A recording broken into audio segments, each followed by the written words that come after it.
रयते मधुनी नव्या युगाचा माणूस आता घडतो आहे.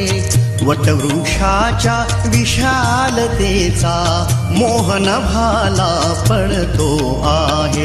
रयते मधुनी नव्या युगाचा माणूस आता घडतो आहे.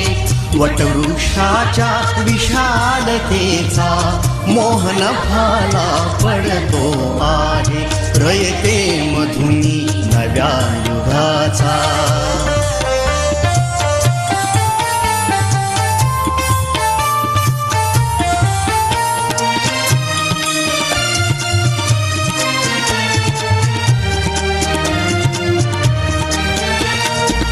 कर्मवीरांचे ज्ञानपीठ हे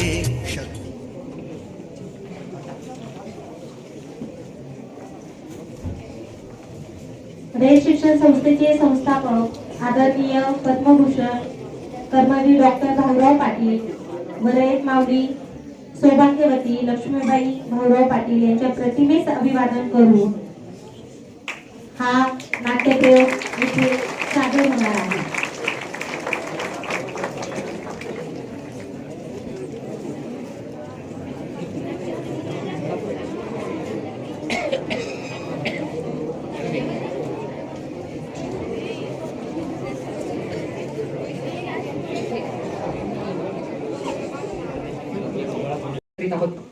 सुषमा देशपांडे लिखित व दिग्दर्शित वहिनी सावित्रीबाई या दीर्घांकाच्या सादरकर्त्या आहेत शुभांगी भुजबळ व शिल्पा साने मॅडम. त्यांच्या समवेत श्री उज्ज्वल मंत्री सर, आजच्या कार्यक्रमाच्या सन्माननीय उद्घाटक माननीय मीनाताई जगधने मॅडम, प्रमुख उपस्थित माननीय प्राचार्य डॉक्टर बोबडे मॅडम, महाविद्यालयाचे सन्माननीय प्राचार्य बडझे सर, प्राचार्य कांबळे सर, बोबडे सर, उपस्थित सर्व प्राध्यापक, रसिक श्रोते या सर्वांचं मी सांस्कृतिक विभागाच्या वतीने हार्दिक स्वागत करते. क्रांतीज्योती सावित्रीबाई फुले यांच्या कार्याचा वसा आणि वारसा पुढे चालवणाऱ्या आणि खरी सावित्रीची लेख असणाऱ्या, ज्यांना त्यांच्याच नावाचा क्रांतीज्योती सावित्रीबाई फुले महाराष्ट्र शासनाचा पुरस्कार तत्कालीन मुख्यमंत्री यांच्या हस्ते सन्मानाने प्राप्त झाला, अशा आमच्या रयतच्या संकुलाच्या माऊली आम्ही ज्यांना म्हणतो, या कार्यक्रमाच्या उद्घाटक आहेत. अवघ 83 वय आहे आणि प्रचंड सकारात्मक ऊर्जा असणाऱ्या आमच्या आदरणीय ताईंचं स्वागत माननीय प्राचार्य डॉक्टर प्रवीण बडदे सर यांनी करावं अशी मी त्यांना विनंती करते.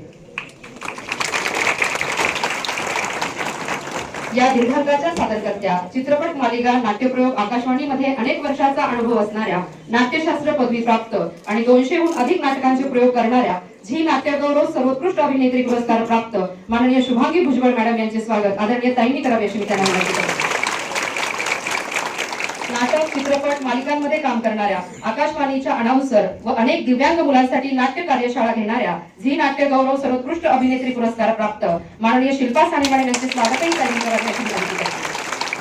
कार्यकारी निर्माता म्हणून 20 वर्ष नाटक, चित्रपट, जाहिरात क्षेत्राचा अनुभव असणारे माननीय श्री उज्ज्वल मंत्री सर यांचेही स्वागत आदरणीय ताईंनी करावे अशी विनंती करते.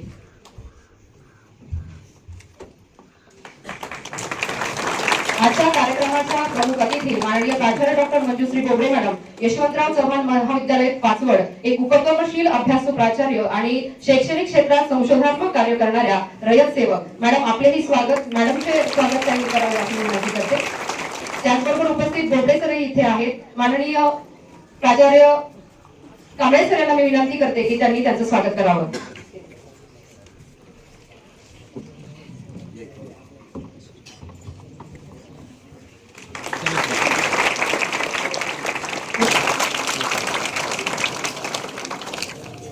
मीनाताई जगधने मॅडम, ज्या खरोखर सावित्रीचा वसा आणि वारसा पुढे चालवत आहेत, यांना विनंती करते की आपण कार्यक्रमात शुभेच्छा द्याव्यात व उद्घाटन झाले हे जाहीर करावे. आदरणीय ताई. मी सावित्रीबाई या दीर्घांक नाटकाचा लेखक दिग्दर्शक माननीय सुषमा देशपांडे मॅडम यांनी आजचा हा प्रयोग नाटकाचा नाटक लिहिलेले सुषमा देशपांडे यांनी या बारामतीचे आहेत आणि मी त्यांची आत्या आहे. ती अगदी लहान असल्यापासून सुषमाला मी बघितलेलं आहे आणि खेळायला, वाचायला, अभ्यासाला सगळीकडे बारामतीची आमच्या घरात नेहमी यायची. तर मला आज खूप आनंद होतोय की सुषमा आज आली असती तर मला खूपच आनंद झाला असता. पण तिने खूप छान असं नाटक लिहिले आणि ते आता सादरीकरण करण्यासाठी आपल्या इथं शुभांगी भुजबळ आणि शिल्पा साने मॅडम त्यांच्याबरोबर कोण आहे मंत्री तेही आलेले आहेत. त्यांचं सर्वांचं मी मनापासून स्वागत करते आणि मनापासून आभारही मानते. आपल्या इथं आणखीन एक प्राचार्या मंजुश्री बोबडे मॅडम आलेले आहेत, बोबडे सरही आलेले आहेत. अतिशय हरहुन्नरी ही व्यक्ती आहे. आमच्या सगळ्या 41 कॉलेज आहेत आपल्याकडं संस्थेमध्ये आणि आम्ही नेहमी मी स्वतःही हायर एज्युकेशन या कमिटीमध्ये की जे कॉलेजचे सगळे प्राचार्य आणि आम्ही एकत्र बसत असतो. आम्ही नियोजन करत असतो, काही एकमेकांच्या विचारांची देवाणघेवाण करत असतो आणि त्यामध्येच आज मंजुश्री बोबडे मॅडम आहेत आणि त्या अतिशय हुशार, बुद्धिमान आणि कल्पक आहेत.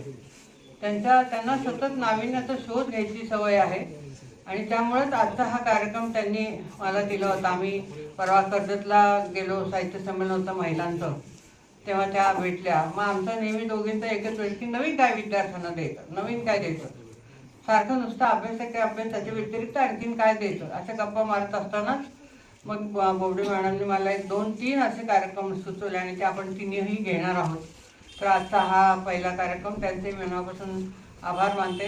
त्यांच्याबरोबर आज बोबडे सर, त्यांचं नेहमी सहकार्य असतं. मॅडमला उत्साह आहे तो मला असं वाटतं की बोबडे मॅडमचाही त्याच्यामध्ये खूप मोठा सहभाग असेल. प्राचार्य Badne sir, Kamble sir, Konde sir, सर्व प्राध्यापक वर्ग आणि आमच्या ज्या आता ह्या छान छोट्या मैत्रिणी आल्या होत्या त्यांनी स्वयंसिद्धामध्ये बक्षीस मिळवलेले पहिला नंबर आणलेला आहे. त्यांचंही मी मनापासून अतिशय मनापासून अंतःकरणापासून अभिनंदन करते, कारण माझ्या माहेरचा वासा तिने आणला आहे. सादर करीत आहोत नाटक वय मी सावित्रीबाई.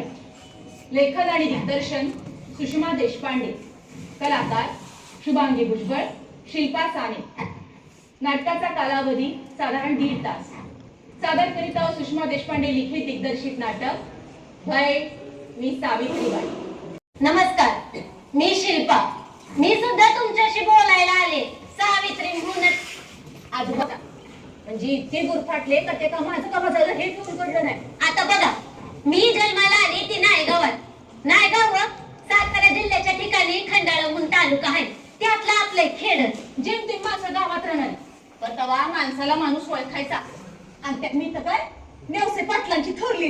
मग काय विचारता माझा तोरा, शेताच्या ढेकळात ना सुसट धावणार माझा जीव. काट पोचलं काय नाही पोचलं काय, झिपऱ्या कपाळावर घेऊन गावची भटक भवानी जण फिरत असायची. 4 वर्षांची झाली तवाय म्हणायची, हा भाकरचा काय शिकाता, मोठी झाली ना तू.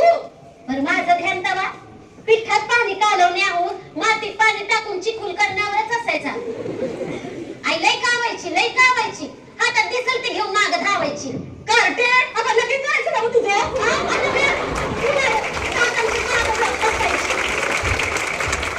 तिच्या काढणं म्हणा, नाहीतर जांभळाची नाजूक फांदी त्यावर सोडून जांभळं काढणं म्हणा. म्या एकदा तुटली ना जांभळाची फांदी पायाखालची, मी धरला मला लोकांना लागली तर त्या घरातली जांभळं खाली पडायला लागली. नाही गडबड झाली मंचावर तर माझ्या आया जांभळा, आया फांदी तुटली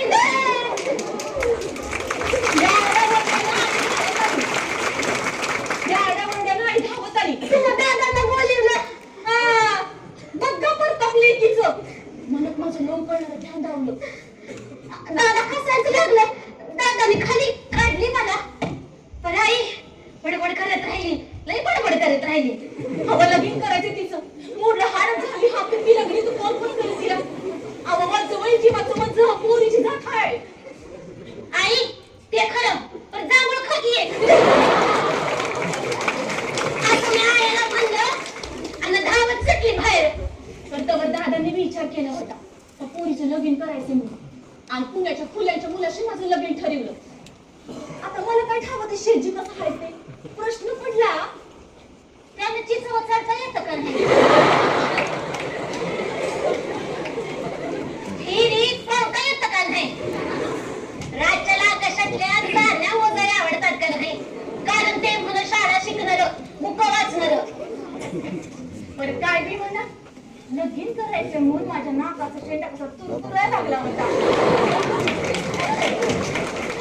आता आई दादांना सोडून जाणार म्हणतो तर जीवाला वाईट लागणारच की बरोबर जण थुई थुई नाचत होता मोरावानी पिसाला फुलून आता पुण्याला शहराच्या गावी जाणार टांग्यात बसणार अजून काय बळ नाही म्हणलं तरी नजरेला दिसणारच की आता वा बायाने घराचा उमरा वलांडायची पद्धत नव्हती रामाच्या सीतेनं लंबरा वलंडला न रावणानं तुला पळवली हे पुन्हा पुन्हा कानानं ऐकलेलं बाईच्या जातीनं कसं घर बरं घरातली चूल बरी चुलीतली लाकडं बरी हातात फुकली बरी आणि फुकणी तर फुकणार आपला जीव बरा नवऱ्याचं सासू सासऱ्यांचं करावं ना बस अव आज पोर पहिली दुसरीत गेली म्हणून तुम्ही खुश होताय तवर आम्ही जायचो नवऱ्याच्या घरला अव माझ्या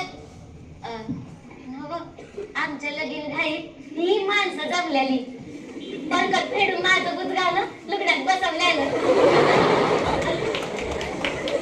चेहऱ्यावर मी जणू महाराणीच असा नक्षा डोक्यावर बाशी मुंडावळ्या मी जणू गौराईच अरे शेजींचं बुजगावणं बघत होती खरं म्हणजे लय हसा येत होतं कारण त्या हुशार म्हणून ऐकलेलं पण लयच ध्यान दिसत होतं जशी मी आलीच वाढ दिसती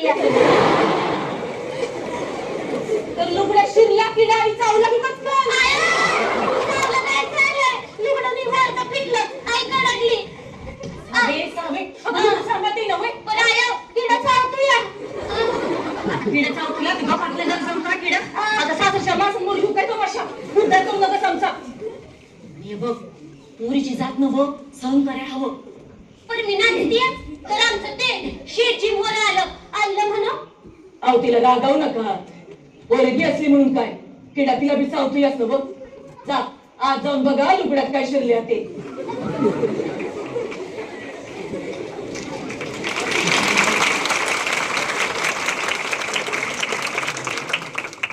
लुगडं माग म्या मोर लुगडं माग म्या मोर म्या गेली किडा काढला पण शेटजींच्या बोलण्यानं जीव नुसता फुलून आला माझा पती परमेश्वर लगीन झालं व सासर मला कधी परक नाही वाटलं बघा एक तर सासर हे तुझं खरं घर हे तर कायमच ऐकलेलं त्यात मामाजी लई चांगलं होतं सागर गुट्ट खेळा माहित चंपुल्याचा डाव मांडा लई प्रेमानं हाक मारून काम सांगायचं आमचं शेजी मात्र सदा शाळेत मशगूल असायचं अगो ही मोठमोठाली पुस्तकं वाचायचं शाळेत मास्तरांचं म्हणून लईच लाडकं होतं हा नसाय काय झाले सारखं वाचायचं कधी माझ्या संग खेळ म्हटलं काही येळ नाही असं हसायचं झालं शेटजींकडं हा मला त्यासनी शेटजी म्हणणं लईच आवडायचं लईच अहो शेटजी म्हणजे कसा रुबाबदार दिमाखाचा माणूस वाटतोय शेजींकडं त्यांच्या शाळेला असलेले मैत्र घ्यायचे सदाशिव बल्लाळ गोवंडे मोर विठ्ठल वाळवेकर सखाराम परांजपे काय बाय वाचायचे बोल बोलायचे त्यांचे मैत्र तसे समध्या जाती धर्माचे होते तुमच्यात काय असतंय आमच्यात काय असतंय असली चर्चा चालू असायची एक दिवस मी त्यांचं बोलणं ऐकलं तेव्हा मला कळलं शेठजींना मामंजींनी मध्ये शाळेत काढून घरी बी ठेवलं होतं पण पुढं गप्पारबेक मुंशी आणि लेजीत साहेबांना सांगितलं म्हणून शाळा पुन्हा सुरू बी झाली लगीन लावल्यानं साड्याला जाते आपण लय हुशार अशा बाटा चाललाय बर हाय तुम्ही हुशार पराडानी बायकोकडे जरा ध्यान देणार का नाही हे मी बोलायची गजग्यान संघ नाहीतर ठिकरी संघ अहो एक तर दिवसभर शाळा घरात असल्या व हे वाच ते वाच नाही तर लहुजी बुवा बांकडं दांडपट्टा ढाल तलवार कसरत शिकणं एक दिवस मी विचारलं दिवसभर शाळा आणि बाकीला ही कसरत तिथं आमच्या संघ खेळा कुणी बी नाही तर मोठा असल्यावानी हसून म्हणतात कसं शेठजी ओय बुद्धीला शरीराच्या तंदुरुस्तीची जोड असतं तर जमतंय सारं काम दम बायको संघ खेळ तुमच्या कामात बसत नाही वय असं मी विचारलं आणि मामाची तिथं पण धावपळी झाली माझी आता मामाजी मोर शेठजी संघ कसं बोलणार का पर तसा मला कंटाळा येत नव्हता अहो स्वयंपाक करायची पाणी भरायची झाडलोट करायची पण शेठजीने माझ्या संघ बोलावं वाटायचं पण ते नुसतं हसायचं, पुन्हा राग बी नाही यायचा त्यांचा. एक दिवस मी घर आवरत होती, समजा पुस्तकांचा पसारा काढला होता. आता घर नीटनेटकं ठेवाय हवंच की. तेवढ्या शेटजी आलं तिथं. अगं माझी समजी पुस्तकं कशामुळे काढलीस? आता झाडलोट कराय ना ग. सावित्री, माझं पान गेलं बघ पुस्तकाचं. ह्या पान का काय ते. अगं कंच होतं पाय. आता मला काय ठाऊक कंच होतं पान ते. तर काय एवढं त्या पुस्तकात. अगं समधी चरित्र आहेत. हे बघ, हे शिवाजी महाराजांचं चरित्र, ह्यो त्यांचा फोटो. आणि हे वॉशिंग्टनचं चरित्र आहे, ह्यो त्यांचा फोटो. कुणाचा? ह्यो शिवाजी आपला होता. तर हे ते फडक्याचं नाव दिसतंय जणू. अगं परका असू नाही तर घरचा. त्याने काम केलं असेल चांगलं, तर तो जगला कसा, वागला कसा, त्याचा विचार काय हे वाचायच हवं की. वाचून तुमच्या डोक्यात बसतंय जणू. प्रयत्न कर तू या बसवायचा. आता हेच बघ, राईट्स ऑफ मॅन, थॉमस पेनचं पुस्तक आहे. यात माणसाचा हक्क काय, कर्तव्य काय, समज सविस्तर मांडलंय. हे तुम्हाला लिहिता येतं? मग तुम्ही बी लिहाल का अशी पुस्तकं? लिहिन की. आणि लिहिली तर मला वाचून द्यावल. आपलं विचारलं कधी नव्हतं त्या पुस्तकावर बोलल्यानं शेठजी बोलत होत. म्हणलं हाच विषय घ्यावा न बसावं बोलत. शेठजी काय म्हणालीस? म्हणतलं नको त्याची भावाला माझ्या. अगं पण काय म्हणलीस आता ते तरी सांग. नाही, ते सांगायचं हवं सावित्री. अगं तरच आम्ही रोज वाचून देऊ. नक्की वाचून द्यावल रोज. होय, पण आधी सांग तरी काय म्हणलीस ते. ते अगं काय म्या शेठजी म्हणते म्हणजे माझ्यापासून म्हणते. राग नाही आला? नाही आला ना राग? नाही, अगं लई आवडलं नाव. म्हणजे आता रोज वाचून धावणार? होय.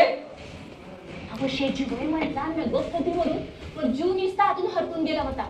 या घरातून त्या घरात, या दारातून त्या दारात नुसतं भर फिरा वाटत होतं. शेठजी रोज मला वाचून धावत. वाचता वाचता त्यांच्या पाहण्यातल्या 4 गोष्टी सांगत. हिंदू धर्मात आणि मुस्लिम धर्मात जो फरक आहे, ख्रिस्ती धर्म माणसाचा कसा विचार करतो, जातीपातीनं आपलं कसं अधःपतन होत आहे. वाचायचं, बोलायचं. मी आपली जीव ऐकून ऐकत बसायची. कुठून एवढं डोक्या शिरलं माणसाचे हे. माझा नवरा लई गुणाचा. अहो एक दिवस शेजारी चंद्रात तिनं विचारलं, काय चाललंय रोज दुपारचं संध्याकाळचं? काय हवं ते वाचते आणि मी ऐकते. ऐकून भाकर घ्यायचंय गोल का कालवनात मीठ का शिकायचीस? आता तेच वाचून दाखवतो का न गाई तू. पोरं झाल्यावर बंद होईल समजा. अहो पोरं झाल्यावर बघता येईल तवर तर ऐकतो. मी आपलं म्हटलं माझं आणि माझ्या शेजींचं जग कसं, ते वाचत्यात मी ऐकते, ते वाचत्यात मी ऐकते. यातच गुरफटून गेलं होतं. अहो त्यांच्या नवऱ्याला आपल्या बायकोला वाचून द्यावं वाटतंय. माझ्या नवऱ्याला वाटतंय आमचं आपलं आमचंय. आता मग म्हणजे काय बोल ना, आता बाकीच्या नका चौकशा. आणि चौकशा करून उपयोग काय म्हणा, ते काय वाटणं बंद करणार नाही आणि मग मी ऐकलं बंद करणार नाही. तेवढंच आपलं संघ असायचं माझ्या. सावित्री दिस चाललं होतं. एक दिवशी शेठजी त्यांच्या बामण मित्राच्या लग्नाला गेलत आणि घरी आलं तेच संतापून. पण समजता कोण हे स्वतःला. काय झालं? अगं लगीन खाई वरात निघाली आणि हे ब्राह्मण बरोबर करतात. यो म्हणजे मी त्यांच्या बरोबर कसा म्हणू. हे ब्राह्मण तर म्हणतो कसा. ए ब्राह्मणांचा चालायचं धरिष्ठ कसा आलं तुझ्यात. शुद्र जातीचा तुला जातीवादीची बंधनं नाही. अरे बंधन हुडकावून लावतोस, आमची बरोबरी करतोस. अरे समजतोस कोण स्वतःला. 4 बुक शिकला म्हणजे जात नाही बदलली तुझी.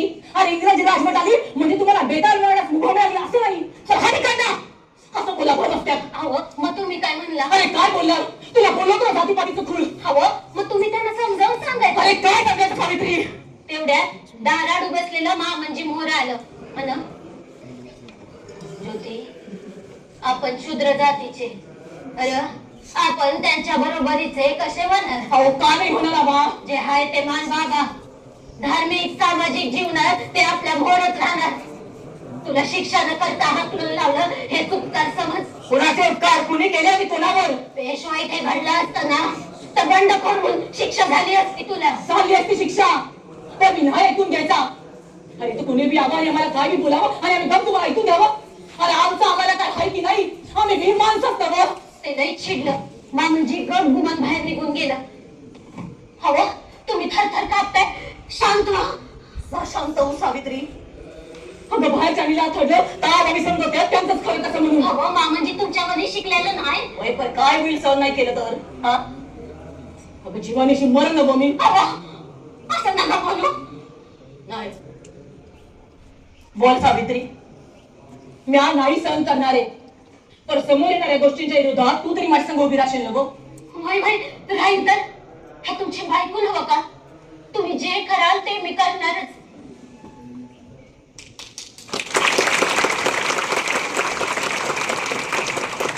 आणखी दिस मी कधी विसरायची नाही. हो त्यांनी माझी साथ मागितली होती माझ्यासारख्या अडाण्याची. मला ठाव नव्हतं मी काय करणार आहे ते.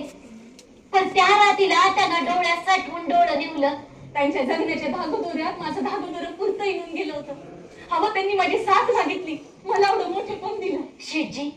शेठजी ना तुमचीच आहे व असं त्यांना पुन्हा पुन्हा सांगावं असं वाटू लागलं. त्या दिवसानंतर शेठजी शांत नाही बसलं. त्यांनी हिंदू धर्माच्या ग्रंथाचं वाचन सुरू केलं. कबीराचे दोहे, संत शिरोमणी तुकारामांची गाथा, भागवत धर्माचे ग्रंथ, मार्टिन ल्युथरचं चरित्र, professor Wilson, sir William Jones यांनी हिंदू धर्मावर काय लिहिलंय. झालंच तर महात्मा बुद्ध, बसवेश्वर, तीर्थंकर या धर्म सुधारकांचा अभ्यास बी झाला. रोज वाचायचं. काय वाचलं ते मला सांगायचं. मित्रांसंग बोलायचं. एक दिवस मी न राहून विचारलंच. वय मग काय मिळालं एवढं वाचून? अगं हिंदू धर्मातल्या न्याय ना नीती माजली आहे. तसा हिंदू धर्म पूर्वी नव्हता. पूर्वी तो शुद्ध स्वरूपाचा होता. आता हिंदू धर्मातले खुडचट चालीरीती आहेत, अंधरूढी आहेत, त्या मोडून काढायच हव्यात. कोण? तुम्ही काढणार? वय प्रयत्न करणार. अगं समधी एकाच ईश्वराची लेकर आहे. तो ईश्वर समध्यांवर सारखंच प्रेम करतो. तुम्ही माझ्यावर करता तितकं? वय तितकं यो जाती भेद बांधणांनी माझीवलाय. त्यांचं आपलं तेच झालं. हा ऊच तो नीच त्यातून आलं हे सवळे एवढे पण. बघ रयतेला शिक्षणापासून दूर ठेवलं का तर स्वतःचं वर्चस्व राहावं म्हणून. स्वार्थ स्वतःचा त्या धर्माचा रयतेचा समध्याचा इस्कोप केला बघ. अगं दुपड्या मोठे पण पेशवा तळसाला पोचलं आणि इंग्रजाला घुसायला खावलं. शिक्षण झालं तर गाड वर येणार नाही तर नाही. आणि तुम्ही तर आपल्या बायकांना आपल्या बायकांना शिकवूचाही नाही. ही फार वाईट आहे. झालं डोक्यात तुला वळवळला. प्रत्येकानं आपल्या बायकोला शिकवायच पाहिजे.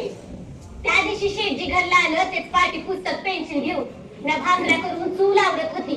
चुलीला पोतेर करीत होती. हे आलं चेहऱ्यालाही उत्साहात तेजीत आलं तसं मला हाका मारायला लागलं. सावित्री सावित्री आले आले भाकर झाली या कालवंदी झाले. अगं भाकर नका तूच सी.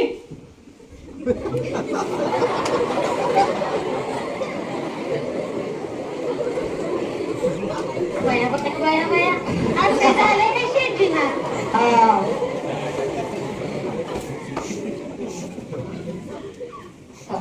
काय अगं बघ बघितलं? शिकवणार आहे.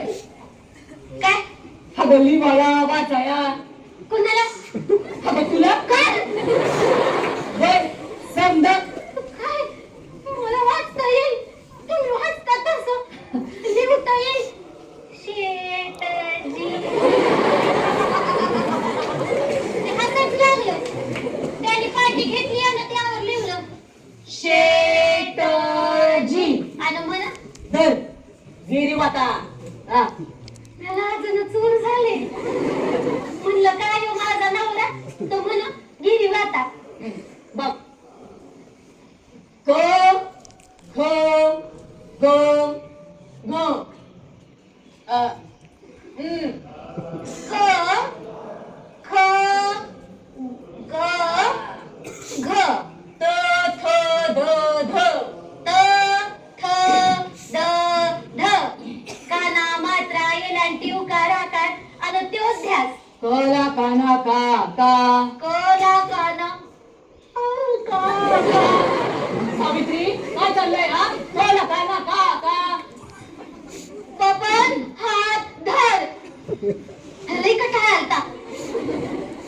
समोर बसलेलं.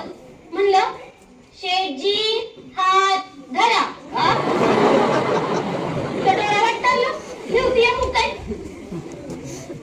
बे कंबे बे दुनी 4 बे त्रिक 8. मुद्दाम लिहिलं चुकीचं. त्याचा माझा हात धरला गिरवा लागला माझ्या संग. मी बघतच बसले त्यांच्याकडं. म्हणलं काय हो माझा नवरा का माझा पण तुझी वाटायचं.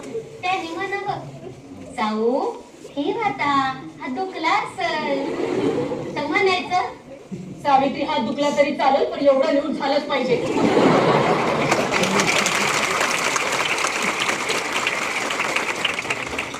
काय उपयोग या शिक्षणाचा. शिकणारा आम्ही अनुभव तुमचाच. हसायचं लागलं. अगं खरंय तुझं म्हणणं. मॅन्यू व्हायला लागले. मी वाचायला लागले. आधी शेठजी मला वाचून दावायचे. आता एक एक वाक्य शब्द अक्षर डोळ्यात फेर धरून नाचायची जणू. श्रावणात ती गाणी म्हणून ती लिहाय वाटायची. स्वतःच नाव लिवायची. त्यावरनं हात फिरवायची. अहो उठाने म्हणायची ते लिहायची. आणि बाहेर माणसं बडबड करायची. काय होणार आहे शिकून.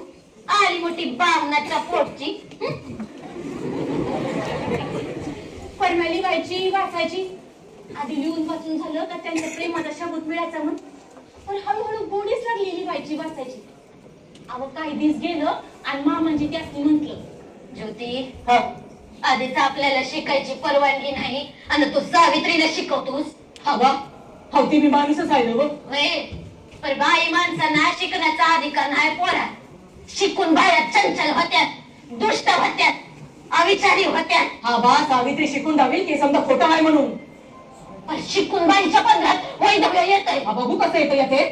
आणि आल्यावर कोणाच्या तोंडाकडे बघायचं. कशाला यशाची परीक्षा घ्या तरी खरं मोठं समजायचं का. पण पोरा मामाजी नमोर बोलव ना ते निघून गेलं. मी हसते म्हणला वय व मामाजी म्हणतात ते खरं आहे वय. सावित्री अगं म्या तुला लिहायला शिकवलं वाचायला शिकवलं. तू स्वतः लिहून वाचून तयार होतेस तरी मी तेच विचारतेस. तुम्ही माझा हातात तर घेऊन बसा. अगं कशा बाई मला लई भ्या वाटतंय. कुणाच ठाव नाही तुम्ही माझ्यापासून दूर जाऊ नका. साऊ साऊ असा काय बी होत नाही. अगं ती माणसं आबांना फडकी होत्या. पण तू नका घाबरूस. या हाय ना तुझ्या संग. हा त्यो दिस मातुर म्या न लिहिता न वाचता घालवला. रातभर ते मला समजावत होतं. वाचलेलं आठवण करून देत होतं. आणि सकाळ उजाडली ती जरमट टाकून निश्चित झालं. अहो पक्क ठरलं. म्या लिहणार, म्या वाचणार, म्या शिकणार.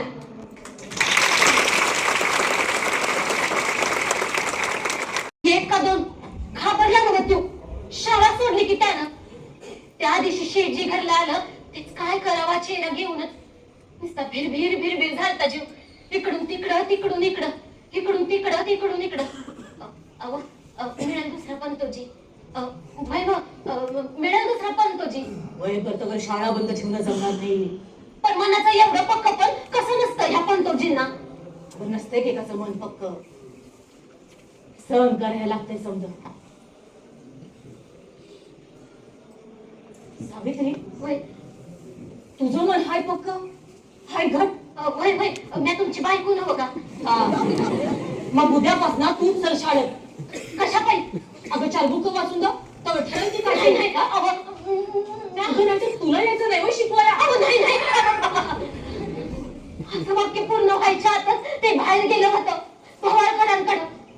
त्यांचं आणि भाऊजींचं काय बोलणं झालं ठाव नाही. पण भाऊजी लगोलग घरला आलं. वहिनी वहिनी वहिनी उद्यापासून तुम्ही शाळेत शिकवायचं हे ठरलं. अहो नाही नाही हे तुम्ही बघा माझं वहिनी ऐकून. अहो मी शिकवतो तुम्हाला कसं नाही शिकवायचं. नाही अहो वहिनी आता ठरलं ठरलं. ठोकं माझं काय बी ऐकून घेणार. पुन्हा बाहेर गेलं आणि दुसऱ्या दिवशी सकाळी फरमान निघालं. चला आटपा लवकर शाळेला जायचंय. नाही म्हण म्हणा पण भाई बी म्हण म्हणा. भ्या पोटात भ्या वाटतात. आवाजवर कधी घराबाहेर पडलेली नाही आणि शाळेत जाऊन कसं शिकवू बया. आता कुठं लिवाया वाचाया शिकली तर काय बालिश तर समजू स्वतःला. काय करावं पण का वाढणार आणि माझ्या शेतींचा शब्द खाली कसा पडू देणार. मनाची तयारी करायच हवी. होय करायच हवी मनाची तयारी. मनाची तयारी केली आणि धीट मनानं निघाले खरी. पर घराबाहेर पडले आणि धीट मन धबधब करायला लागले. मी खाली मन घालून चालले होते. संघ शेठजी होतं. पर बाईक माणसानं कामासाठी घराबाहेर पडावं असं दिसत नव्हतं ते. माणसं आजूबाजूला चालायला लागली. टकाटका बघायला लागली. कोण रे ही? डोक्यावरून पदर आणि तुरत तुरत चालली आहे. फुल्यानं बाई ठेवली बिवली की काय हा? पाऊलट कळलं. मी आवंडा घेणं आणि तशीच चालत राहिले. माणसालाही सांगणं मागणं घ्यायला लागली. मी शाळेजवळ पोहोचले तशी समजांचे ध्यानात आलं का मी शाळेत चालली आहे म्हणून. आणि पुण्यात वार्ता पसरली बी. फुल्यांनी बायकोला शाळेत शिकवायला आणली. अधःपतनाचा कळस झाला. एक शूद्र स्त्री शिक्षिका म्हणून शिकवायला लागली. देवा देवा कसा होणार रे आता हा? आणि शाळेत मोहर 4 पोरी बघून माझा जीव मात्र भांड्यात पडला. म्हटलं पोरींनो शाळेत शिकवावं कसं ते काय मला ठावं नाही. पण मला जे काय येतं या ते तुम्हाला सांगाया म्हणून आली. आवाजवर बडबड माहिल्यानंतर शेठजी सांगत पर तसं आलं बोलता तसं काळी ही शाळा आणि सांच्याला घरी शाळेत शिकवावं कसं याची शाळा सुरू झाली. अहो माझ्या शिकवण्यानं लई साडा वरडा बघायला लागला. तेव्हा मी एकदा यासनी म्हंटल बी अहो माझ्या शिकवण्यानं एवढा त्रास होणार असेल तर बघा की दुसरा पंतोजी. नाही तवर करून द्या काम. अगं मी आज शिकत होतो तेव्हा मी एकच वरडले होते घसा सुकवून.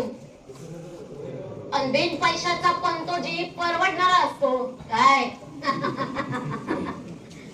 शाळेला शिकवाय गेलं की खिडक्यांवर माणसं उभं राहायची. घाण घाण शिव्या द्यायची. आता शाळेला गेल्या गेल्या दार खिडक्या बंद करायला सुरुवात केली. बंद खोल्यात नीतिगत वाचन वजाबाकी बेरीज भूगोलाची माहिती मराठ्यांचा इतिहास सांगणं अशी कामं सुरू होती. आणि बाहेर शेजी महार मागवाड्यात जायचं आणि त्यांना शिक्षणाचं महत्व सांगायचं. एक शूद्र स्त्री शिक्षिका म्हणून शिकवायला लागली. महाभयंकर. मायला माझले ते शूद्र. अहो बाईच्या जातीला एवढा जोर बरा नाही. आता ठेचला नाही तर नाकेवर काढतील रांडीचे. या बाईला घरी बसवणं अवघड नाही. लई चर्चा लई चर्चा. अहो बाई माणूस शिकवतोय लढा उभा ठाकल्याला. पण घाबरून जमणार नव्हतं. अहो आजच्या वाणी नुसत्या राजकारणी सुटणारं कोरडं नव्हतं ते. स्वतःला लई अक्कल आहे समजणार रस्त्यात अजूनच छेड काढायला लागला. कोणी बाजूनं जायचा थुंकायचा. कोणी मोडणं आडवा यायचा खाकरायचा. अहो लगीन झालेली बाईनं जीव धावतूक धावतूक बी करायचा. एक दिवस एकानं चिखल फेकला अंगावर. तरी शाळेला गेले तरी माझा जीव थाड थाड उडतच होता. आणि दुसऱ्या दिवसापासून शेठजीने माझ्या संघ एक शिपाई द्यायला सुरुवात केली. कारण मी म्हण समाजाची बंधनं जुगारली. त्यानं म्हण पुण्यात संतापाची लाट उसळली. नव राष्ट्राचा अपमान झाला. अव एका बाईने शाळेत शिकवणं यात पुण्यात संताप होण्यावानी काय आहे व. पण आता तर कशा बी बाई कंचही गाव संतापतय. हवं तेव्हा शांत राहतो याची मातून चीड येते बघा. आता लघुजी बुवा मांगाडी लाडबा महार पोरा पोरीनं साला लाडायला लागलं. तसंच मला बी सोबत करायला लागलं रस्त्यानं. आता शाळेची कामं वाढत होती. रास्ता पेठ येताळ पेठ बुधवार पेठ. घरचं काम झालं का म्या वाचत बसायची लिवत बसायची. म्या वाचायला लागले की म्हणजे नुसतं बघत राहायचं. त्यांच्या मनात काय हाय उलगडायचं नाही. एका रात्रीला मामंजींचं जेवण झालं. भांडी झाकून म्या वाचत बसले होते ह्यांची वाट बघत. तर मामंजी दाराशी जाऊन बसलेलं. हे आलं तेव्हा लई उशीर झालता. अंधाराच्या कडा पुऱ्या काळ्या पडल्या होत्या. समजा गाव जणू गपचाप झालं होतं इजलं होतं. हे मामंजींना जाग बघून म्हणायला लागलं. हा बा हो किती उशीर झाला या. चला झोपा आता. उशीर झालाय ना व. मग तू इतक्या उशिराने येणार तर मी आजारलो म्हणून काय झालं. हा भाऊ तुमचं वय काय हा. वयाचं सोड. कशा पाहिजे नाही ते पिढ माग लावून घेतोस.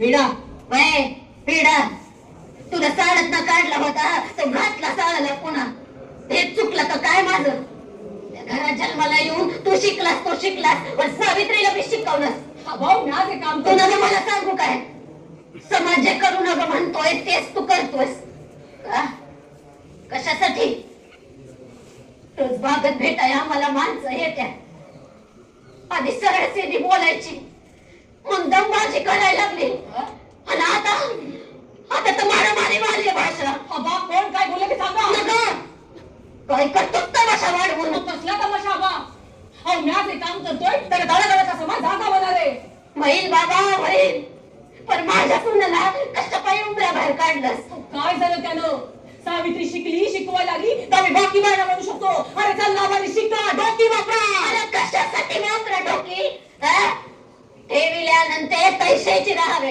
हे कळत नाही भाई तुम्हाला उगाच डोक्यावर ताण वडून घेत आहे बाबा हो का महत्वाचं मानले मी अहो माणसावानी माणूस एक वरचा एक खालचा कसं मानावा मी आणि बाईला कमी का देखावं आणि त्या कामे जगणं मानल्यावर बाकी विचार थांबत्या का बा हे बघ तू नका मला काम काम सांगू तू कर तुला काय करायचंय ते पण माझ्या सुनाला नेऊ नका बाहेर हे बघ तुझ्या संग बोलत नाही कारण तू म्हणतो ते पट्ट जीवाला पण 4 माणसं भेटली बाहेर का धडधड वाढती या जीवाची बाबा माझा जीव गेला तरी चालेल पण आता काम थांबवलं त्याचा लय वाईट परिणाम होईल समाजावर अरे तू तू कर तुला काय करायचंय ते पण सावित्री मी काम चालू ठेवणार एकदा थांबलं का संपलं आता आम्ही नाही थांबू शकत बाबा छोटी काय करू रे मी माझ्यासारख्या बापानं काय करावं रे उखळा तडकल्यावानी झालंय दिसतच का पसत्यात वरनं ज्योती आज मी बाहेर लोकांना कबूल करून आलोया एकतर ती दोघं शाळा सोडत्याल नाही तर घर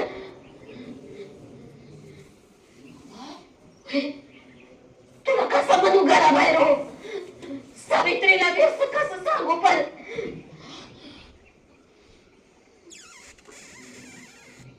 माझी नमोर बोलवला ते निघून गेलं मी आता आत रडायला सुरुवात केली झाकलेली भांडी तशीच होती आणि गिळवण नकाशाखाली ते अन मी रातभर समोरासमोर बसून होतो वर्षभूत फुटना डोळ्यातलं पाणी आटना पहाटेचं कोंबडा हरवलं तशी म्हटलं पड जरा सकाळला उठून घर सोडायचंय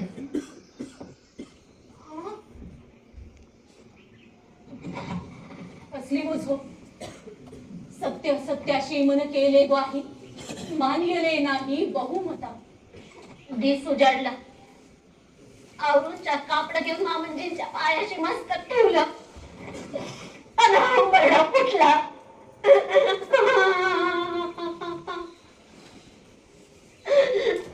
मामंजींनी रडत होत मामंजींनी मला उचलून वर धरलं ज्या घरात मी शिकली सवरली ते माझं घर सोडून मी निघाले होती पुन्हा घरात न येण्यासाठी पावलात पाऊल अडकत होतं पण घर सोडलं आतुरात कालवा कालव झालती आणि बाहेर माणसं बडबड करत होती फुल्यांनी घर सोडलं ते सोडलं वर बायकोला घेऊन सोडलं अरे कुठं फेडतील ही पाप आम्हीच आमची पाप मांडत होतो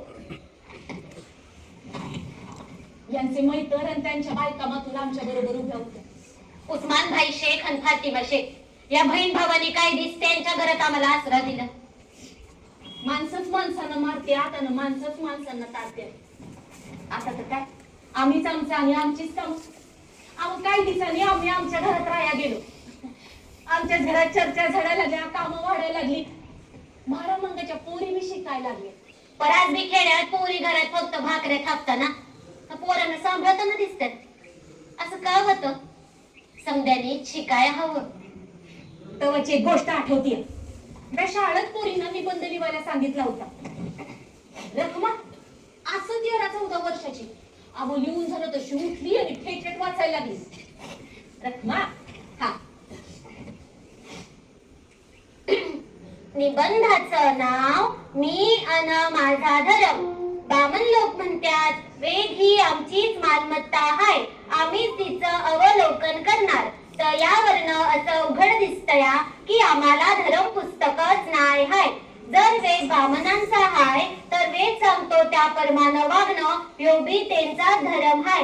आम्हाला धर्म पुस्तक वाचायची परवानगी नाही, मोकळीक नाही. तर धर्म पुस्तकात लिहून दिलेला धर्म आम्हासनी लागू होत नाही असंच दिसतंय का नाही? तर हे भगवाना, तुझकडून आलेला कंचा धर्म आम्हासनी लागू होतोय ते कळीव, म्हणजे आम्ही त्या परमानं वागण्याचा अनुभव घेऊ.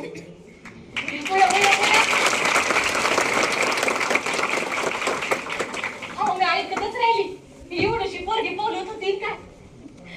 आपण जे शिकवतो त्याचं सार्थक झालं वाटलं बघा ते दिसाला. आज ते सार्थक पारला यायला गेलेल्या. आवाजीच्याच गाड्या निघालेली फौजच हायदर. गाडल्या लवकर या पिढीने पुरत आणि गाडून काढून सरलं तर हाती काय बी नाही उरत अशी तऱ्हा झाली. पण तवा तसं नव्हतं. इचार तवासा गाडला गेला नव्हता. एका रात्रीला जेवण झाल्यावर समधी माणसं आपापल्या घरला गेली. अंथरुण घातली, दिवा बारीक केला. मंद उजेडात दिसभर काय झालं ह्याची उजळणी चालली होती. न मागल्या दारात ना जोरात काय पडल्याचा आवाज आला. तर शांत झालं. पुन्हा मागल्या दाराचा कुरकुरा आवाज आला. हवा तुम्ही थांबा. कोण हाय? कोण हाय? दारात दोन माणसं हातात कुऱ्हाडी घेऊन सावकाशात शिरत होती. त्यांच्या चेहऱ्यावरची मगरुरी अंधुक उजेडात लपत होती. ती माणसं आत शिरली हात उगारतच. अरे हात आवरा बाबा, हात आवरा. हात आवराया नाही आलो इथं. अरे मग कशा करता आलं? तुमचा निकाल कराया. तुम्हाला यमाकडे धाडाया आलोय आम्ही. माझा शेवट कशा करता? अरे मी तुमचा काय अपराध केलाय का? आमचा कसला अपराध? अरे मग तुम्ही मला का मारता? तुम्हाला मारायची सुपारी दिली. कशा पायी? हेच तुमची शाळा शिकवण्याचं काम समाजाच्या भल्यासाठी थांबाया हवं. असं तुम्हाला बी वाटतं या? आम्हाला ह्यातलं काय बी कळत नाही. आम्हाला या कामाचे प्रत्येकाला 1000 रुपये मिळणार आहे. अरे म्हणजे पैशासाठी तुम्ही मला मारणार ना? बघ म्हणजे माझ्या मरण्यानं तुमचा फायदाच होणार आहे. ठीक आहे, तर मग मारा मला. अरे गरीब जनतेची सेवा करणं हे मी माझ्या जगण्याचं काम म्हणतोय. तेव्हा त्यांच्या हातून मरण येणं हे चांगलंच की. तेव्हा मारा मला. अरे मारा.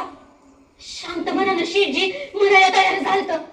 नुसता माझा श्वास ऐका येत होता आणि त्या दोघांनी आपल्या हातातल्या कुऱ्हाडी खाली टाकल्या.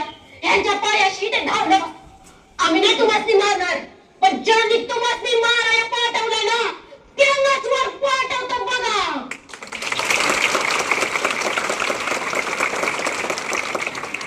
त्या दोघांचं डोळं लाल लाल झालं होतं. दुःख आणि राग यांचं मिश्रण त्याच्या डोळ्यात दिसत होतं. अहो शेठजींनी त्यांना थांबवलं, समजवलं. समोर काय अर्थाने काय घडलं याचा विचार करत करत झोप कवा लागली ते कळलंच नाही. त्या मारेकऱ्यांची नावं होती धोंडीबा नामदेव कुंभार अन रोडे. दोघं बी राजच्या शाळेला शिकायला लागली. मोर रोडे झालं त्यांचं शरीर रक्षक आणि कुंभार तर कामाचा आधारस्तंभ. अहो त्यांनी वेदाचार हा ग्रंथ बी लिवला. तेव्हा विचार होता म्हणून मारेकऱ्यांची मन पालटली असं मला वाटतंय. पण आज एका मागून एक वेगळा विचार करणाऱ्या माणसांचं खून पडत्यात. असं का होतं? अहो माणूस मारून विचार मरतोय व्हय. विचारल्या ईशांना सांगायचं राहूनच गेलं. शाळा चाललेली. जाता येता दाराड विधवा मुंडन केलेल्या पोरी दिसायच्या लाल लाल गुणातल्या. त्यांना म्हणा अशुभ मानायचं. माझ्या जायच्या वाट्याला रोज अशीच एक पोर मला लांब न बघायची. हळूच एक दिवस मी शाळेतनं घरी येत होतो. तिनं मला बघितलं आणि लांबून लपट छपट माझ्या मागणं चालायला लागली. घर जवळ आलं तशी पटकनी घरात शिरली. अगं जीव जणू भांड्यात पडला तिचा.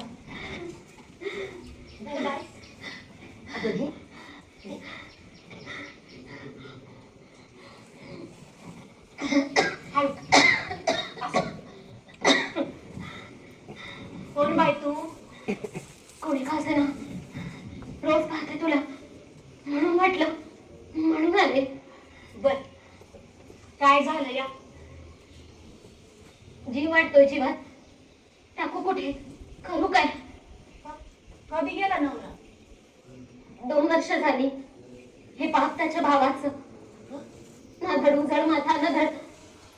मला असं वाटतं नको वाटतं हे जिणं. कितवा महिना आहे? 6वा. पण अजून छळ चालूच आहे. निराडोशाला ओढतोच आहे.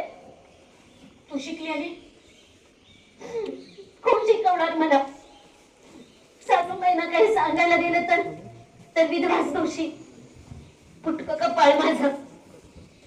पोर मुकाट वाढतंय, शरीर मुकाट जळतंय. पोट घेऊन मी जगू तरी कशी? खरं तरी काय? ते पोर रडायला लागली. तिला समजावत असताना शेठजी आलं तिथं. होय. आई, आम्ही करू तुझ्यासाठी काय?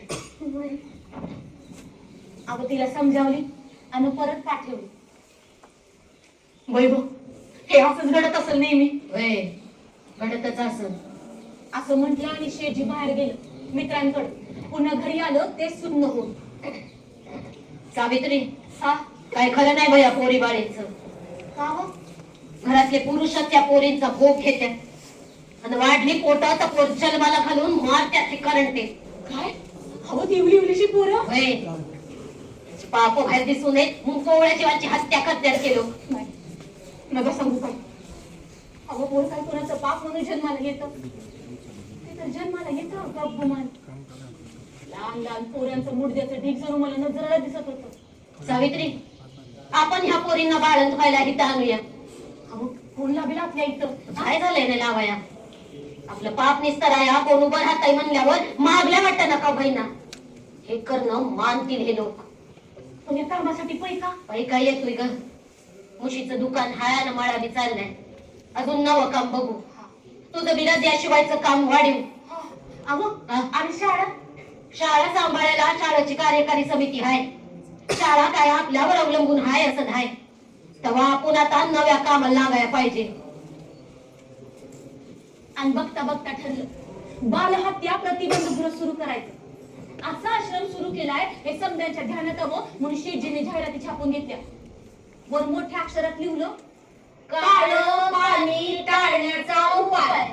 आणि मोर लिहिलं, ज्या बायांचं आडवर्गन पाऊल पडून गर्भ राहिला असल त्यांनी ज्योतिराव गोविंदराव फुले यांच्याकडे येऊन बाळंत होऊन जावं. नाही, बाळंतीनीच नाव खुष्ट राखण्यात येईल. अशा जाहिराती ठिकठिकाणी लावल्या होत्या. अहो पुण्यात तर लावल्याच होत्या, पण पंढरपूर, नाशिक, वाई, काशी अशा तीर्थाच्या ठिकाणी बी लावल्या होत्या. वय तीर्थाच्या ठिकाणी या पोरी जीव द्यायला जायच्या. बालहत्या प्रतिबंध गृह सुरू झालं आणि माझा समजा ये तेवढ्या पोरांच्या आपण पोरींच्या जायला लागला. कामाचा व्याप वाढायला लागला होता आणि मामंजींना बरं नसल्याचं समजलं. मामंजी पुरं थकलं होतं. यांचं म्हणणं त्यांनी मान्य केलं आणि ते घरी यायला तयार झाला आमच्या. मामंजींचं करणं मला कधी काम नाही वाटलं बघा. मामंजींना भेटाया दादा, माझं वडील आलतं. दादा मामंजी घरात. मी पूर्णाचा धार घातला. दादा जेवलं पोटभर लेकीच्या हातचं न बाहेरच्या खोलीत ह्याच्याशी बोलत बसलं होतं. जावई बापू, अव काय म्हणतात डॉक्टर? डॉक्टर काय तसं सांगतात, आपण आपलं औषध देत राहायचं.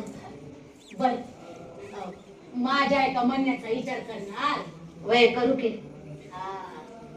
असं बघा, मरताना नाक म्हणून डोळ्याने बघायला मिळालं असतं म्हणजे बरं वाटलं असतं. बरं मग नाही, तुमच्या म्हाताऱ्याच्या इच्छेचा जरा विचार करा. होईल की पोर.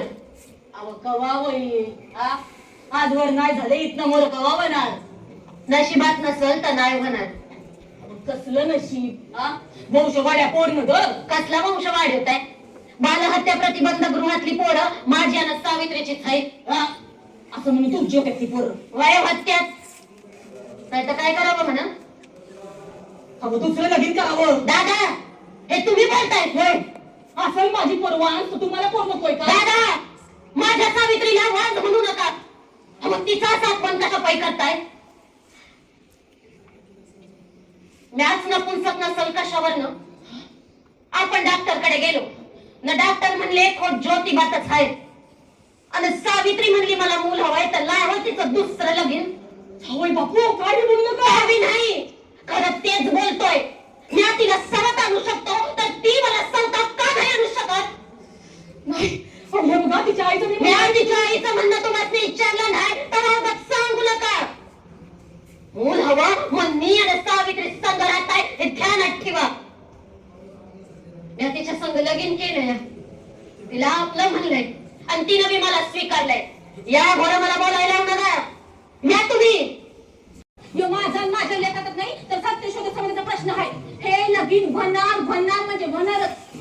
कोण मायचा पुतळी तो लगीन तर बघतेच.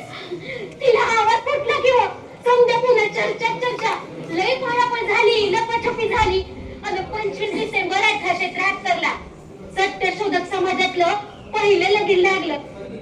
हाती यश आलं. राजवर ते यश मोरण नेता तुम्ही भाऊ ठेवलं तर काय असं वाटतं? सत्यशोधक समाजाच्या कामासंग बाकी कामं चाललीच होती. शूद्राती शूद्रांच्या पोरांसाठी आम्ही बोर्डिंग खोललं होतं. शिक्षणासाठी पोरं तिथं राहतात. फार नाही 25-30 पोरं होती. गरीब पोरं पैका नाही द्यायची, श्रीमंताकडची द्यायची पैक. काकू जेवण घ्या. काकू आंघोळीचं पाणी. काकू चाय. काकू याचं उत्तर सांगा ना. काकू गुंडी कुठली लावून द्या ना. काकू गोष्ट वाचून दाखवा ना. काकू चाई सांगली मध्ये. सावित्री, या माणसाचा हाल बघवत नाहीत ग. बोलता शेतीच्या कडावर लावल्या. 100 वर्षात असा दुष्काळ झाला नाही. लोखंडे बी त्यांच्या संग होत. वस्तीवर का अन्नाविना 8-10 जण सुटून गेली. एका जन्मदात्रीनं स्वतः इश खाल्लं, लेकाला घातलं आणि गेली वर बिचारी. त्या डोळ्याने त्या तिथे बघितली. आता काय करेल? खाया नाही दाना न तोंड भलं करायला नाही पाहिजे. आजवर कोणी चोरी करून पोट भरत होतो, कोणी मोलमजुरी करून पोटाची आखीच होत होतं. आता नाही आणि पाणी नाही पण पोरांना मारायला निघाल्या काय. आपण ह्या गरिबांच्या पोरांसाठी काहीतरी करायला पाहिजे. या पोरांना जेवण त्याच्यात ठरवून टाकू नये. समोर बघू. वय ह्या पोरांचा हाल भगवत नाही. आणि धमकवलीला कॅम्प उघडला. कामाची सगळी जबाबदारी माझ्याकडे होती. त्याबरोबर काही बाया आणि बोर्डिंगाची पोरं घेतली होती. खर्च आम्ही रामशेठ उदोनिया डॉक्टर शिवाप्पा यांनी मिळून केला होता. एका पोराला एकच भाकर मिळेल. भाकर पोरांनी हिथंच बसून खाया हवी. पोरांनी भाकर बाहेर नेली असं त्या कुणी कळवते आली असायचं. एवढा मोठा पसारा, चुली पेटवलेल्या, त्या कामाकडे बघण्याहून हे नियम सांगणं जीवावर यायचं. पण आपण पुन्हा कुणाला पुरणार? आमच्या घरात आलेला पाहुणा माणूस कधी बी जेवल्या बिगर गेला नाही. ढोर आपटा असायचा. आणि आज डोळ्यातली आसवं डोळ्याबाहेर पडू नये याची काळजी घेऊन जेवण देणं चाललं होतं. रोज 2000 पोरं जेवत होते. पण या समाधान मिळल्याहून दुःख जास्त होतो. माझ्या हाती एवढा पैका का नाही तर समजा गरीबांना खायला घालत असं त्या निर्मिताला विचारून व्यक्त केले. आजचा विचार करताना आठवतो तवाचा नाव्यांचा संप. पण तवा संप झाला वेगळ्याच कामासाठी. आश्रम खोला म्हणून तरुण पोरींचं मुंडन करणं थांबलं नव्हतं. या विधवा पोरींचं मुंडन थांबवणार तरी कसं? लोखंड्यांनी तेव्हा लई काम केलं. संप त्यांनीच घडवून आणला. पण हे समजून हवी का एकाच कारखान्यात कामाला होतं. सभा घेणं सोपं काम नव्हतं. मी बी काही न्हाव्यांसंग बोलली होती. हे बघा, तुम्ही बाया माणसांचं केस भादरणं थांबवायच पाहिजे. मग खाया कोण? तू घालशील? वय घालीन की. आता कुणाला घालशील? जे असल ते समधी मिळून खाऊ. पण तुम्ही बाया माणसांचं केस भादरणं थांबवायच पाहिजे. न्याय कापलं तर त्यो कापोल, त्यानं मी कापलं तर यो कापोल. म्हणूनच समध्या नाव्यांनी एक 7 वस्त्र खाली ठेवाय पाहिजे. जुन्नर बाई गमथडीत हजारोनी नावी जमलं होतं मुंबई सभेला. समध्यांनी वस्त्रा खाली ठेवला, स्वतःच पोट जाळलं. का तर माझ्या आया बहिणीची टंबना थांबायच हवी. जी नाही माझ्या जातीपातीची धर्माची. पण विचार पटला की समधी अंतर कशी दूर होत्यात ना बघ. दोबा कृष्णाजी नावाचा म्हातारा नावी तेव्हा सभेच्या अध्यक्षस्थानी होता. आणि इच्छार पटला म्हणून बाबाजी मोरे नावाच्या नाव्यानं चौथ्याचा निबंध वाचला सभोभोर. आपल्या आया बहिणींचे केस भादरायचे नाहीत हे तर ठरलंच. पण त्यांच्या घरातल्या पुरुष माणसांचं बी केस कापायचे नाहीत हे बी ठरलं. ही होती जातीपाती स्त्री पुरुष नाती वलांडून जनतेला घातलेली साथ. जागो आज बी एखादा पुरुष बाईचा विचार करायचा म्हटला ना तर लटपटतोय. पण तवा हे समजून हवी नाही लटपाटलं. सौताचं पोट जाळून बाईचा हक्क मागणारा आज हायकांचा पुरुष. जागा झालू समजणार शूद्र ते शूद्र बी बाईचा विचार करत नाही. तो तवा केला गेला. अरे कुणी शिकत का नाही यातून काही? शिकाया हवं समध्यांनी नेहमीच डोळं उघडं ठेवून.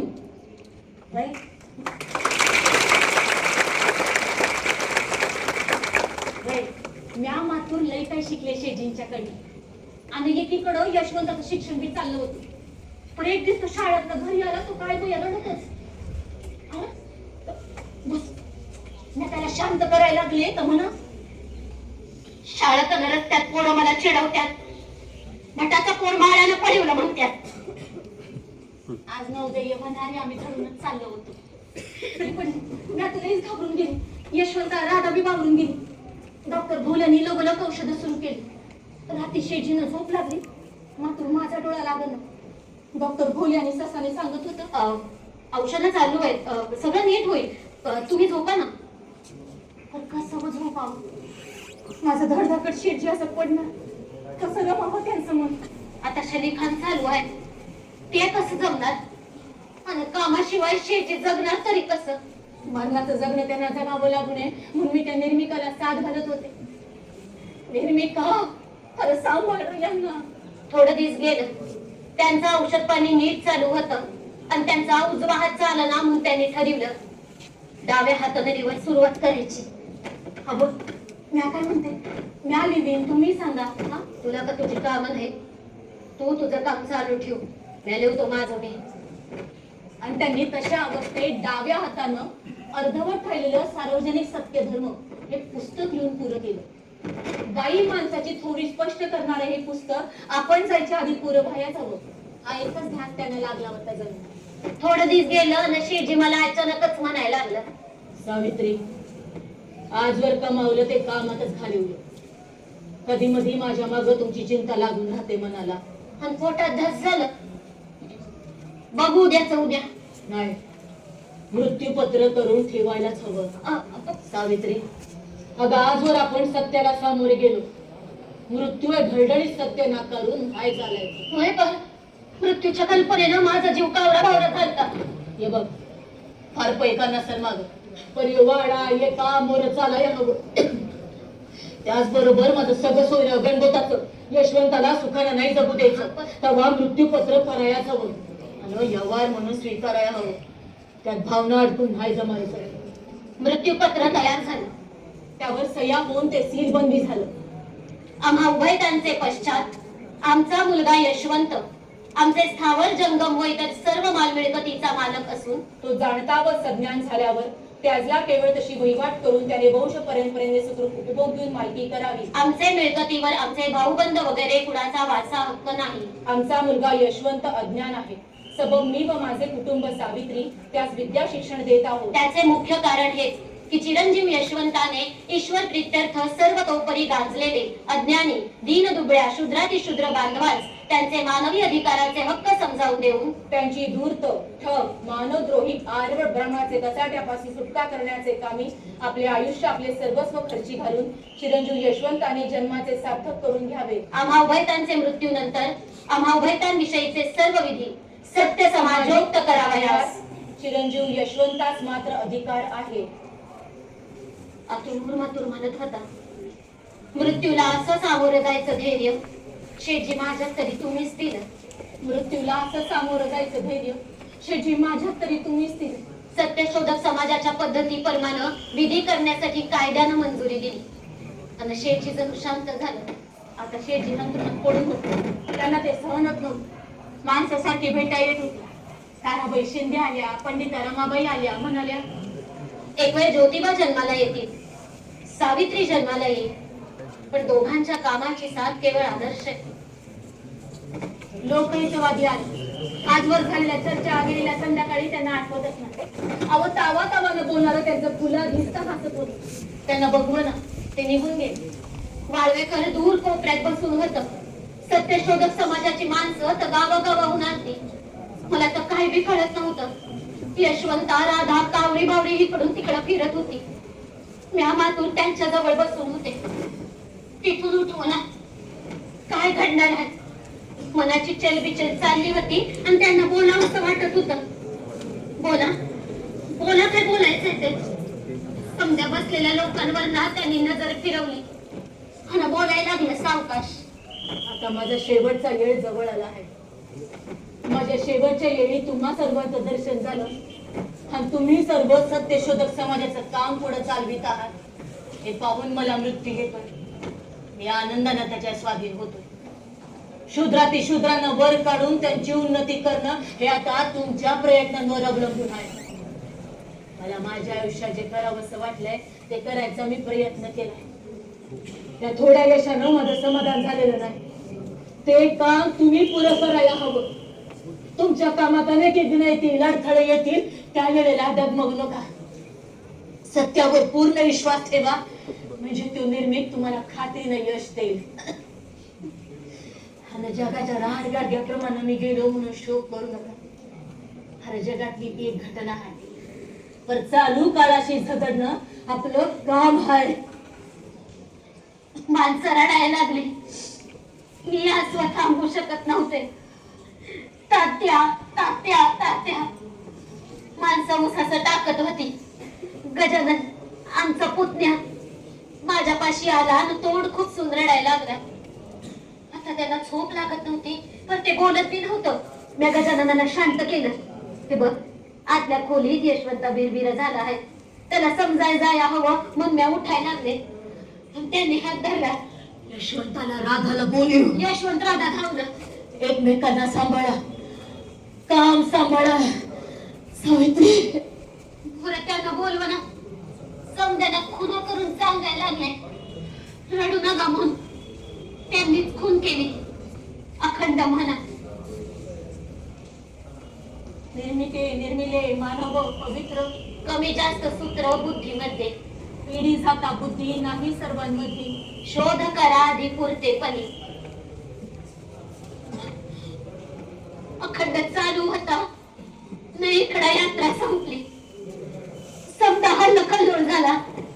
त्यावर कुणी डॉक्टर घोल्यानं बोलवाया गेलं. रडारड ऐकून ते आज शिरलं ते संबरडा फोडत.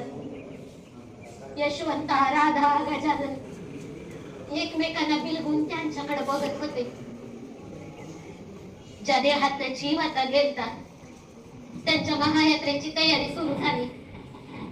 सुन्न चालत पण उद्या काय होणार आहे समजत नव्हतं.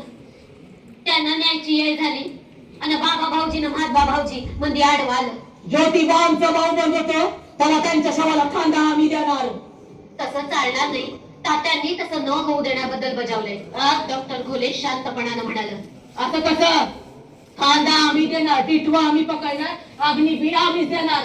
यशवंत आमचा नाही, तमारी तो टिटवा धरू शकत नाही, अग्नी देऊ शकत नाही. तुम्ही वाकड्या शिरू नका, नाही तर मला पोलिसांना बोलवावं लागेल. तात्यांच्या इच्छेविरुद्ध आम्ही काहीही घडू देणार नाही. डॉक्टर बोलत होतं न कधी नाही ते माझा संताप चालता. ठीक आहे, आम्ही नाही तर मग गजाननाला देऊ द्या अग्नी. भाऊजी बी बोलतच होत. अगं रक्ताची नाती शिकवणाऱ्या या माणसांनी आजवर काय दिलं रक्त म्हणून. गजानन एवढासा त्याच्या मनावर काय परिणाम होईल याचा काही विचार एक क्षण विचार केला. त्यांच्या पायाला मनातला स्पर्श केला. मला शक्ती द्या. आमच्या कुळाच्या माणसाच्या शवाला आम्ही कुणाला बी हात नाही लावू देणार. मी हाय जिद्दी. आता नका शिकू मला नीट भात. एवढंच म्हणलं ताड ताड चालत त्यांच्या पाशी आले. पाया पडले आणि मोहरा होऊन टिटवा उचललं. यशवंत राधा गजानन भावत माझ्या जवळ आलं, माझ्या संग चालायला लागलं. जय सत्य आदि सत्य. जय सत्य आदि सत्य. जय सत्य आदि सत्य. त्यांना कायमचं पोचवाया मी निघाले होते. पावलं मोर पडत होती आणि आतून मी त्याच्या संग बोलत होते. शेठजी शेठजी तुम्ही चालला. तुमच्या संग जगले मग तुम्हाला सोडा यायचं भाग्य मला लाभलं. हे न थरथरणारे हात तुमच्यामुळे घट झालं. हे हात हातात घेऊन रात रात समजावलं ते तुमच्या सावलं. आता या हातांना खंबीरपणे सावराया हवं. सावरायाच हवं. शेठजी आज मी तुम्ही दाराड दिसलेलं बुजगावून आठवतात. मी त्यांची साऊ अशी हाक ऐकू यायची. 2 वर्षानंतर लोकहितवादी गेला तेव्हा मी लई चुटपुट लागली जीवाला. आपला समाज सुधारण्यासाठी त्यांनी लई काम केलं आहे असं सासवडला समाजाचे अध्यक्ष भाषणात मी बोललेली. आता सत्यशोधक समाजाची कामं पुढे चाललीच होती. यशवंताचं शिक्षण संपत आलं होतं, डॉक्टर झाला होता तो. आजवर आम्ही जे कमावलं ते कामातच घालवलं. मामा परमानंदाच्या धडपडी न पडत असं महाराज सयाजीराव गायकवाड यांच्याकडनं दर महिन्याला पैसे येत होतं, तरी बी खर्च भागत नव्हता. आणि अशा 1897 ची प्लेगची साथ आली. पुन्हा वसाड पडायला लागलं. माणसं रानावनात धावली. आजूबाजूची पोरं मी गावोगावी लावली. अहो, अशा शूद्रांना कोण मदत करणार? या यशवंताला बोलावून घेतलं. वस्तीवर काम सुरू केलं. समाजाची माणसं बी मदतीला होती. यशवंत उपचार करीत होता आणि मी प्लेग झालेल्यांना तिकडे आणत होते. आई, तू न गले धावपळ करू. यशवंता तू तुझं काम कर, उगा बडबड नका करू. आई, प्लेगची साथ आहे. ऐक माझं. अरे कामाच्या वेळेला बाकी भानं संपते यशवंता, संपायच हवी. आई तू कर का? पण साथ फैलावती या. आता रोग्याला हितवर आणणं म्हणजे. यशवंता तू डॉक्टर हाय तेच काम कर. रोग्याला बरं करणे तुझं काम आहे. मला माझं काम करू दे. उगा बोलण्यात अडकवू नको. आई अगं यशवंता, तू ज्योतिबा सावित्रीचा पोरगा आहे. काम करताना ते काम करावं की नाही याचा इच्छा त्यांच्या पोरांना करून दे. स्वतःला मरणाला तरी. आणि तू मला समजू तुझ्यास. आई मी मरत, मी जातो वस्तीवर, तू नगर जाऊस. अरे बाळा, मला नाच नव्हतं यायचंच. माणसात भावना अडकी नेऊन कामात अडकी. मग अशा वेळी तू माझ्या आधी गेला तरी खटमनानं मी बघन. एवढंच बोलले आणि बसती बधावली. यशवंताचं डोळं पाणवले असतील असा विचार मनात येतो. एक 2 वर्षाचं पुरी वळताना दिसलं. उचललं त्याला आणि धावतच निघाले. बरं त्या येवल्याच्या जीवाची जगण्या मरण्याची धडपड चालू असताना त्याला दूर कशी ठेवणार? पुराशी कवटाळलं त्याला.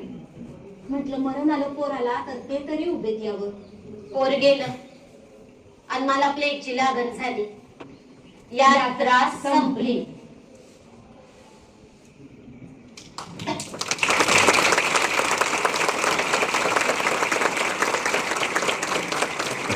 काम करताना मरण आलं हे भाग्यच म्हणायचं. पण हे सारं तुमच्याशी का बोलले? या पोरींच्या ओठी का आले? देहानं गेलेल्यांचा भूतकाळ हा इतिहास असतो.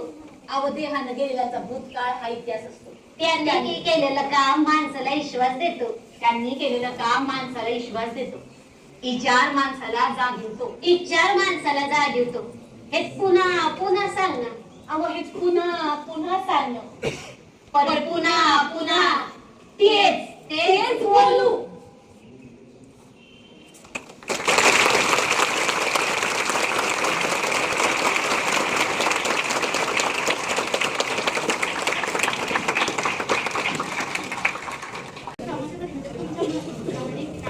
असा कोणता भाग होता की समाजामध्ये आता देखील घडत आहे किंवा चालू आहे असं आम्हाला वाटतं याचं उत्तर तुम्हीच द्यायला पाहिजे.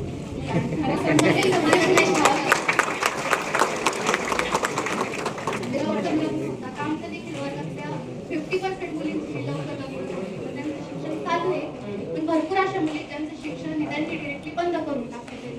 त्यावर आम्ही काय करावं? कसं हे पुढे थांबलं तरी शिक्षण पूर्ण झालं पाहिजे ना. आता त्याच्यासाठी आपल्याला सगळ्यांना एकत्र येऊन आपल्या स्वतःला सावित्री ज्योतिबा व्हावं. त्या सगळ्यासाठी आपण तेच म्हणतो ना. आपल्याला बोलणं फार महत्वाच्या मुद्द्याला तिथे हात मारते. त्याच्यासाठी समाज म्हणून आपण काय करू शकतो? एक काम करूया. पुढचा एक प्रयोग असा करूया की तिकडे आपण पालकांना बोलवूया. पालकांना येऊ दे, हाताला धरून घेऊन घ्या तुमच्या आई बाबांना. त्यामुळे त्यांचे काही प्रश्न आहेत, त्यांच्या अडचणी आहेत. पण प्रत्येक गोष्टीवर आपल्याकडे प्रत्येक होणाऱ्या महापुरुषाने, मग ते शाहू फुले, आंबेडकर, गांधी कोणी असो, त्यांनी हेच सांगितले, शिक्षण हे प्रत्येकावरचं उत्तर आहे आणि समाजातली प्रत्येक व्यक्ती ही समान आहे. तो भेदाभेद टाळा. आज ह्या नाटकात कुठे तुम्हाला असं वाटलं की सावित्री वरचढे का ज्योतिबा वरचढे? ते दोघंही स्वतः हेच म्हणतात शेवटी की तू आहे म्हणून मी आहे आणि मी आहे म्हणून तू. आपण समाज म्हणून हे लक्षात ठेवायला पाहिजे की एकट्या पुरुषाने समाज घडत नाही, एकट्या स्त्रीने समाज घडत नाही. हातात हात घालून दोघांनी चाललं ना तरच तो समाज होणार. लवकर लग्न हे नक्कीच उत्तर नाहीये. ज्या मुलींची लग्नानंतर पण शिक्षण चालू आहे ती खरंच कौतुकाची गोष्ट आहे. ज्यांची शिक्षण थांबतायत त्यांच्याशी आपण बोललं पाहिजे समाज म्हणून. कोणीतरी येईल शिवाजी आणि आमच्यासाठी काहीतरी करेल नाही. तुम्ही मैत्रिणी काय करू शकता? तुम्ही 4 जणी म्हणून तिच्याशी बोला, तिच्या घरच्यांशी बोला, तिला प्रोत्साहन द्या. हे आपण करायचं समाज म्हणून. कोणी येणार नाही बाळा आपल्यासाठी करायचं. आपल्यालाच उभं राहायचं आणि करायचं.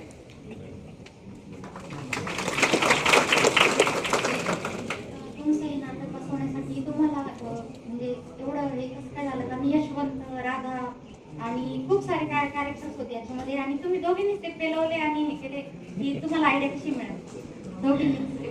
हे संपूर्ण श्रेय आमच्या लेखिका दिग्दर्शिका सुषमाताई देशपांडेंचं आहे. त्या गेली अनेक वर्ष हे नाटक करत आहेत आणि एकच व्यक्तींनी वेगवेगळे कॅरेक्टर्स करावे हा नाटकशास्त्र म्हणून एक अभ्यासाचा भाग असतो जो त्यांच्याकडून आम्हाला मिळाला आणि ते आम्ही अजूनही आम्हाला असं वाटतं शिकतोय. तर ही जे कॅरेक्टर्स आम्ही प्ले केले तर आम्ही यशवंतांना बघितलं नाही किंवा काय नाही, पण जे आम्हाला वाचनात मिळालं किंवा जे आणि असे कॅरेक्टर समाजातच असतात तर हे निरीक्षणाने आम्ही ते घेतलेले आहेत आणि त्याच्यात ते कसे करावे, कुठे काय बसवावं याचं मार्गदर्शन सुषमाताईंनी केलेलं आहे. तुमच्याकडे आता नाटक करणारी पण बरीच मुलं आहेत असं आम्हाला कळलं. तर त्याच्यामुळे आपल्याकडे नाटकामध्ये एकच मिनिट हा, आपल्याकडे नाटकामध्ये परकाया प्रवेश अशी एक संकल्पना आहे. नाटक म्हणजे एखादं पात्र तुम्ही काय करता तर आम्ही ते आयुष्य आम्ही त्याचा आभास तयार करत असतो. तर तो एक भाग आहे शिक्षणाचा. ताईने मी अनेक वर्कशॉप करून शिक्षण घेत हे सरावाने येतं. त्याला आपण मराठीमध्ये तालीम किंवा इंग्लिशमध्ये रिहर्सल असा शब्द वापरतो. आणि सराव हा खेळात पण असतो, सराव गाण्यात असतो. तसा सराव करत करत ते घडत गेलं. अजून कोणाला काही प्रश्न आहे?